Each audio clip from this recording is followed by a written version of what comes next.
Cilvēks paliek cilvēks. Palīdzam ukraiņu bēgļiem Latvijā. Projektu īsteno biedrība Patvērums drošā māja, finansē ASV valsts departaments.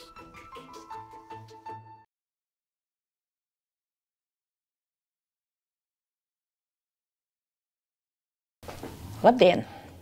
Šodienas tēma – izdegšanas riski, jeb faktori, kas dažādos veidos prognozē to, ka ar esošajiem resursiem un prasmēm var nepietikt, lai izvairītos vai mazinātu stresu darba vietā. Personīgi nozīmīgo, hronisko un neveiksmīgi pārvaldīto pārmērīgo stresu, kura rezultāts ir izsīkums, negatīva attieksmes maiņa pret darbu un profesionālās produktivitātes nozīmīga samazināšanās. Šodien runāsim par vispārīgajiem profesionālās izdegšanas riskiem, kuri skār jebkuru darba vietu vai var skārt jebkuru darba vietu. Pār izdegšanas riskiem, kas saistīti tieši ar palīdzības sniegšanu, runāsim nākošajā reizē. Tātad, vispārīgie profesionālās izdegšanas riski, resursu nepietiekamība, vardarbība darba vietā, angliskie modernie vārdiņi mobbings un bossings, izdegšanu veicinoši ieradumi un pārliecības, tātad kaut kas tāds, kas ir atkarīgs no paša darbinieka, no tā, kuru skar izdegšanas risks, un emocionāli kaitējoši, ja reizēm mēdz teikt, toksiska darba vide. Resursu nepietiekamības novērtēšanai ir nepieciešamas skaidras robežas. Darba līgums, darba pienākumu apraksts, darba laika un attiecību nosacījumi. Un tad, kas tad ir šie te resursi, kuri mums ir nepieciešami, lai izdegšanas process nesāktos? Zināšanas un prasmes atbilstoši darba pienākumiem, laiks, tas nozīmē atbilstoši termiņu uzdevumu izpildei, laiks atpūtai, arī fizioloģiskām vajadzībām samērojams darba ritms un laiks. Viens no būtiskākajiem riskiem ir maiņu darbs vai pārāk ilgstošas darba stundas, kā tas mēdz būt maiņu darbā ārstiem, ārkārtējās palīdzības sniedzējiem, dažādās institūcijās, darba vietās vai organizācijās, kas strādā nepārtraukti visu diennakti. Darba vidas drošība, fizisks un emocionāls kontakts un kā īpašs resurs motivācija. Ārējo materiālo, fizisko un finansiālo resursu nepietiekamība rada nepieciešamību vairāk tērēt iekšējos resursus. Savukārt iekšējo resursu zināšanu un prasmju nepietiekamība ir risks darba kvalitātes nepietiekamībai vai pat brāķim materiālajā ražošanā un psiholoģiskam vai cita veida kaitējumam veselības, sociālajā, izglītības, psiholoģiskajā sfērā. Lai novērtētu resursu pietiekamību, ir vajadzīgas šīs skaidrās robežas. Un bieži vien tur, kur šo skaidro robežu nav, izdegšanas risks ir augstāks. Savukārt motivācija darbam ir iekšējs resurss, par kuru uzturēšanu un papildināšanu ir jārūpējas. Motivācijai kā vēlmei piepūlēties uzdevumu izpildei vai mērķu sasniegšanai, jābūt balstītai no vienas puses finansiālā atalgojumā un realistiskā pozitīvā novērtējumā, no otras puses veselīgās, realistiskās ambīcijās un vērtību sistēmā. Vardarbība pēc definīcijas ir darbība, kas veikta savu vajadzību vai vēlmi apmierināšanai, nerēķinoties ar cita cilvēka vajadzībām vai vēlmēm, vai radot otram ciešanas un kaitējumu. Šāda vardarbība var tikt veikta dažādos līmeņos. Vardarbīgais var būt vadītājs, kolēģis, padotais, klients. Vardarbīgs var būt viens darbinieks jebkurā līmenī pret kādu citu darbinieku, vai darbinieku grupa pret vienu darbinieku vai pret citu grupu. Vardarbība pēc formas var būt fiziski, emocionāli, seksuāli vai finansiāla. Anglicismi, mobbings, bulings, bossings tiek lietoti, lai aprakstītu agresīvu uzvedību, kas atkārtojas un veido naidīgu, tieši un tīši pret noteiktu personu vai personu grupu vērstu darbību sistēmu. Šādas darbību sistēmas mērķis ir iebaidīt, pakļaut vai izraidīt. Vardarbība ir jāatšķir no impulsīvas, nepieklājīgas, asociālas uzvedības un konfliktiem. Sociāli nepieņemamai uzvedībai nav virzība uz noteiktu mērķi. Tā ir konkrētajā vidē esoša noteikumu vai normu pārkāpšana, neievērošana un tikai savās ekstrēmajās izpausmēs, kā huligānismā, rada reālu kaitējumu. Konfliktu mērķis savukārt nav kaitējuma vai ciešanu nodarīšana, bet gan vajadzība atrisināt reālu un uztvertu problēmu, tādēļ konfliktu no vardarbības atšķirt iesaistīto pozīcijas. Vardarbībās tās ir spēka, varas un pakļautības attiecības. Konfliktā abām pusēm jābūt iespējai izteikt savu viedokli, tikt uzklausītām bez kaitējuma sev vai otrai pusē. Par vardarbību ir uzskatāmi arī draudi veikt tādas darbības, kur rezultāts var būt kaitējums. Tad, ja personai, pret kuru šie draudi ir izteikti, ir pamats uzskatīt, kā izteicējiem šos draudus ir iespējams realizēt. Jebkāda veida vardarbībai darba vietā bez tiem cēloņiem, ko izraisa kāda cilvēka personības iezīmes, to izpausmes, iedzimtas un iegūtas nervu sistēmas reakcijas, socializācijas prasmes, ir arī būtisks cēlonis, vadības vai uzvedības stils. Parasti vardarbības veicējs ar agresīvo uzvedību cenšas panākt pretējo savām bailēm, realizēt savu varu ar iebiedēšanu, pazemošanu, sodīšanu, pakļaujot sev citus. Vardarbīgais faktiski nevis risina savu trauksmes problēmu, bet otrādi rada stresu gan sev, gan citiem. Līdz ar to darba vidē rada izsīkumu un produktivitātes samazināšanos. Turklāt tas notiek arī ar pašu vardarbīgo. Pie tam fiziskās un mentālās veselības pasliktināšanās gan vardarbībā cietušajam, gan vardarbīgajam rada darba kavējumus, palielinās slodzi pārējiem darbiniekiem. Tās rada kvalitātes pasliktināšanos, gal galā provocē klientu neapmierinātību un galējā stāvoklī līdz pat organizācijas reputācijas sagraušanai. Vairāk vai mazāk apzinoties vardarbības būtību un tās negatīvās sekas, agresīvā uzvedība, diemžēl, joprojām ir bieža ikdienas sastāvdaļa. No kurienes tas nāk? Cilvēkiem kā sociālām būtnēm ir raksturīgi pielāgoties, lai iekļautos sabiedrībā. Pie tam lietojot gadsimtu gaitā līdz automātismam iestrādājušās un no paudzes uz paudzi mantojumā nodotās uzvedības modeļus, sociālās lomas.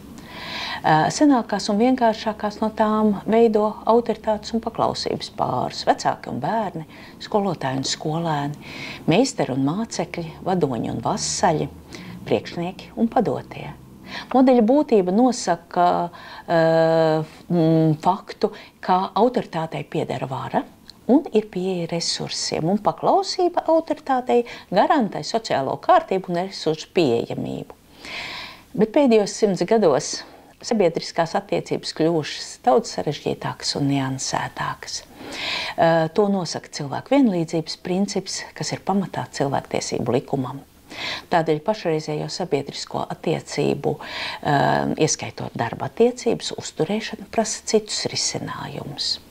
Bet reakcija uz esošajām situācijām nav iestrādājusies gadsimtos, jo pašas situācijas ir būtiski izmainījušās salīdzinoši nesen. Tas nozīmē, ka piemērotas rīcības un risinājumu lietošanai nepieciešama apzināta pieeja, gribas spēks un emocionāla piepūle no visām iesaistītajām personām. Tajā skaitā gan no vadītāja, gan padotā. Ja runājam par vardarbības izpausmēm darba vietā, tad tās bieži vien netiek pamanītas. Vai nu darba vietas kultūras dēļ, vai tādēļ, ka ir spēkā šis pats autoritātes pakļautības pāris, un tikai pašās smagākajās formās, jeb tikai pašos ilgtermiņa procesos, ilgākajos procesos, tās tiek atzītas par tieši vardarbības izpausmēm. Verbāla tieša vai netieša darbība, fiziska aizskaršana, seksuāla, nevēlama uzvedība vai nevēlamas darbības. Bet bieži vien paslīd garām nepatiesas vai sensitīvas personīgās informācijas izplatīšana, kas arī ir vardarbība. Tātad kāds izmanto pieeju informācijai vai tieši otrādi rāda informāciju, kas ir nepatiesa un kaitējoša. Tieši ar darba pienākumiem saistītā vardarbība arī var būt saistīta ar informācijas nesniegšanu vai sagrozīšanu, nepiemērot darba uzdošanu, nepamatotu kritizēšanu, vainošanu, negodīgu vērtēšanu, pārmērīgu kontroli vai otrādi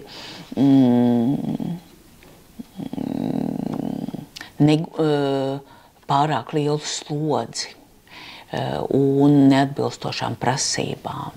Viena no būtiskākajām vardarbības izpausmēm darba vietā ir arī ignorēšana, izolēšana ar mērķi iebiedēt, pakļaut un izraidīt, kas ir tīša mobbinga definīcija. Vardarbības novēršanai darba vietā, atšķirībā no vardarbības novēršanai ģimenē, skolā vai citā organizētā vidē,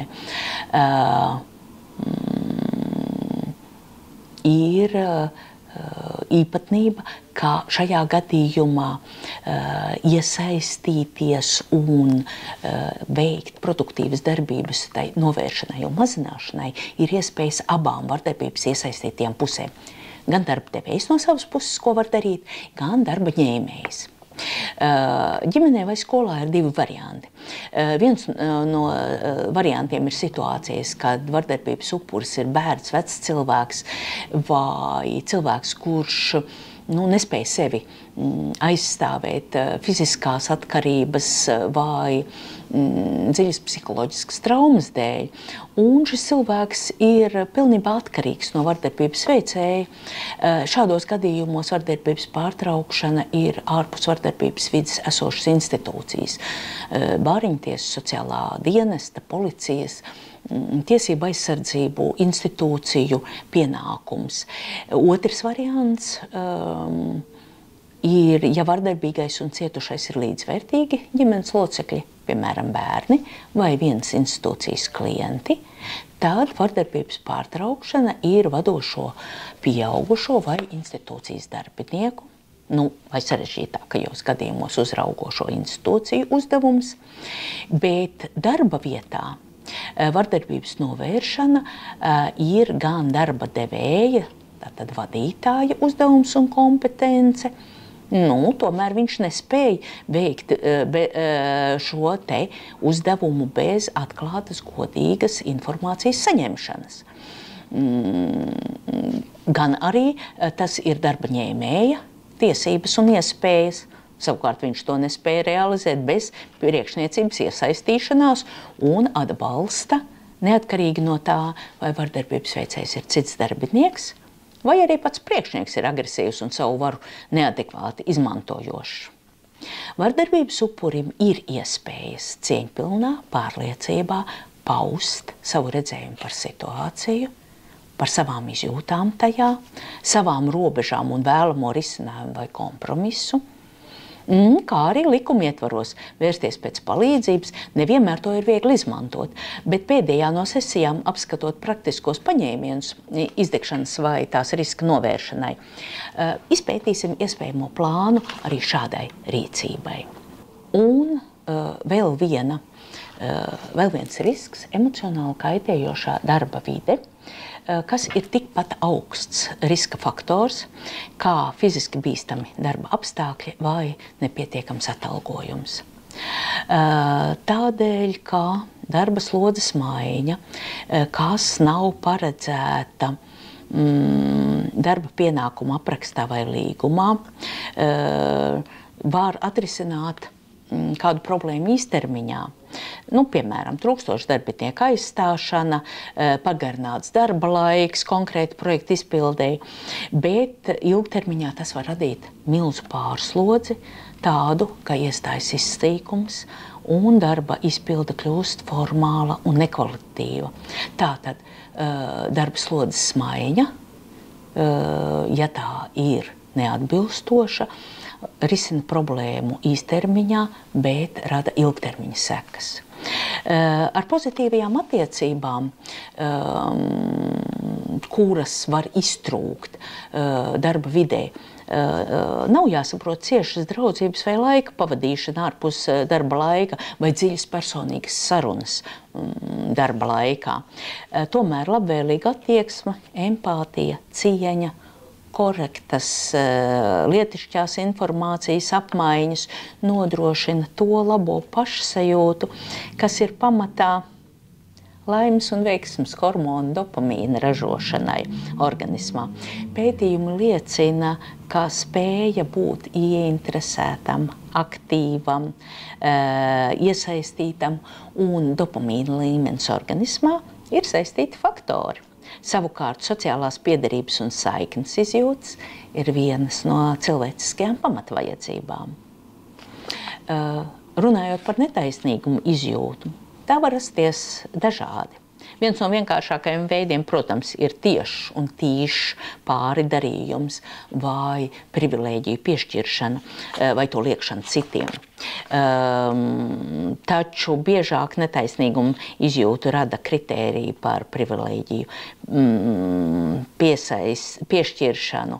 Tādi kritēriji, kurus nav iespējams konkretizēt, noskaidrot, vai arī netaisnības izjūtu var radīt kritizējošas, vainojošas, kauninošas reakcijas saņemšana brīdī, kad šos kritērijus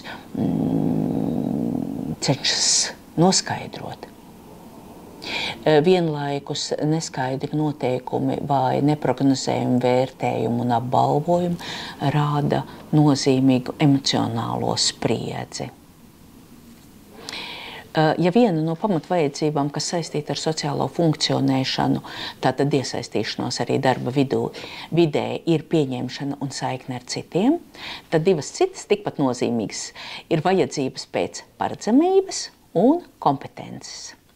Tās abas dod drošības izjūtu un apziņu, ka ir iespējams paredzēt riskus, tos novērst un plānot darbu vai sasniegt rezultātus.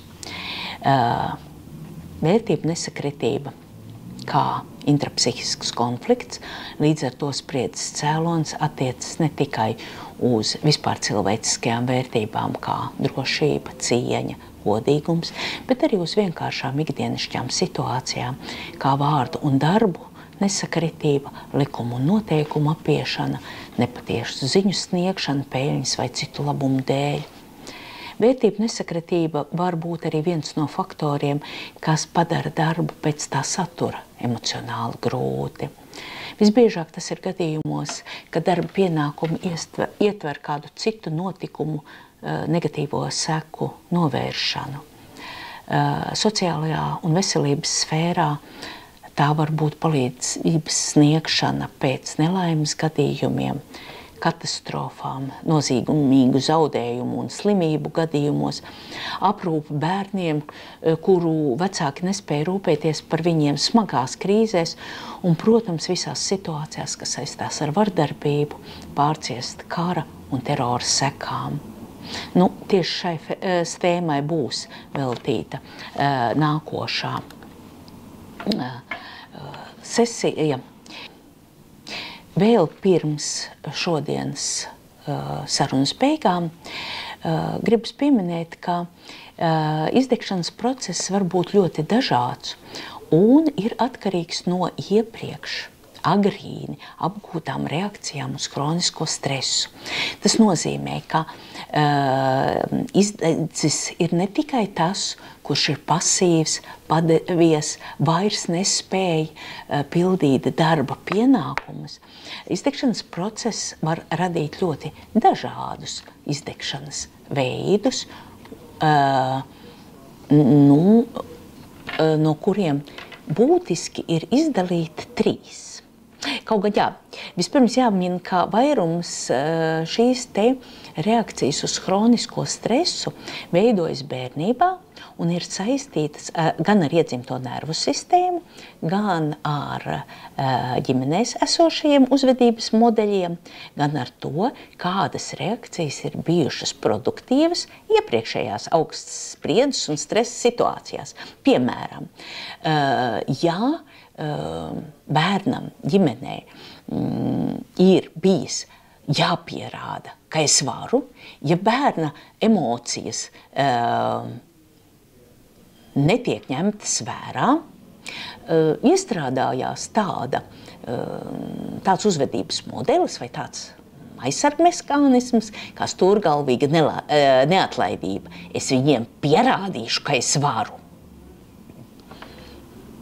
Darba situācijās tā ir pārlieku iesaiste, fanātiskums, ambīcijas, diemžēl arī augstas kļūdu iespējas, nepieņemšana, ka es varētu veikt kļūdas. Man taču jāpierāda, ka es varu. Rezultātā pārslodze, un šādu izdegšanas veidu varētu saukt par fanātisko. Līdzīgi ir tad, ja bērnībai apgūtais aizsarga mehānisms ir nebūt redzamam, atslēgties, manis nav, nestrīdēties, nepaust savu viedokli, izpildīt, ja kaut ko prasa.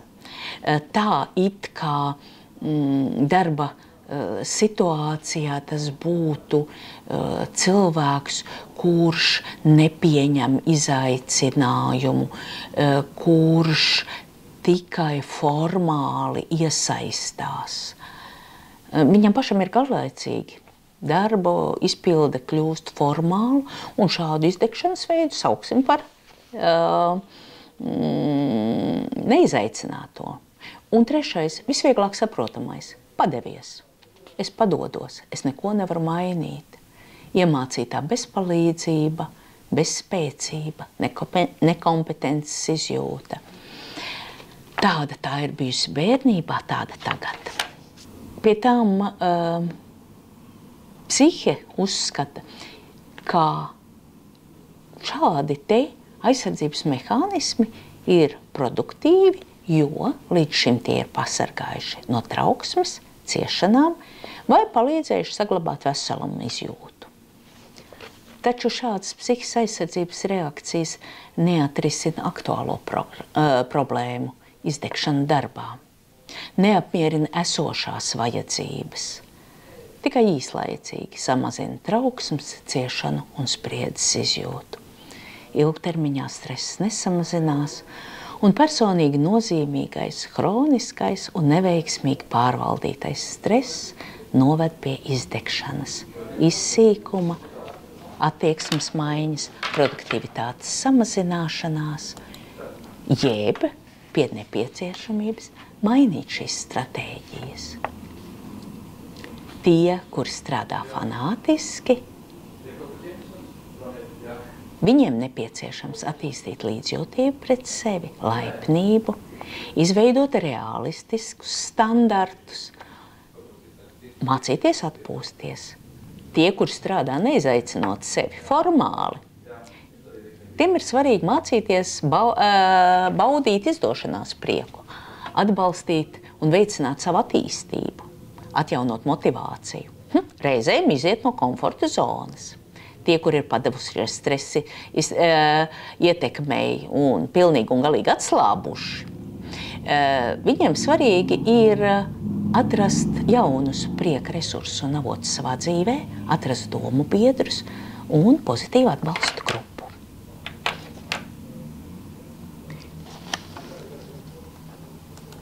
Tas arī šodienai viss. Un nākošā tēma – liecinieka trauma. Būtiska tēma tiem, kuri strādā darbā ar traumatisku pieredzi guvušiem klientiem.